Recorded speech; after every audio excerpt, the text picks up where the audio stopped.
कि कराची में खुले मैन होल ने एक और मासूम जिंदगी निकल ली।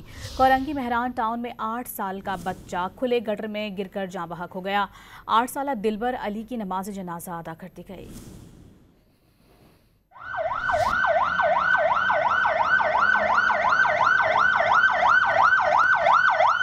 कराची में खुले मेनहोल ने माँ बाप का लख्त जिगर छीन लिया। कोरंगी मेहरान टाउन में 8 साल का दिलबर अली घर के बाहर खेलते हुए गटर में गिरकर जाँ बहक हो गया। दिलबर अली वालिदैन का इकलौता बेटा था। बच्चे के वालिद ने शिकवा किया कि 1 माह कबल गटर की सफाई के लिए ढक्कन हटाए गए थे, बाद में इसे खुला ही छोड़ दिया गया। खुला हुआ था, उसकी वजह से वो गटर में गिर गया। खेल रहे थे बाहर बच्चों के साथ, सफाई के लिए खुला था, 1 महीने पहले खुला था।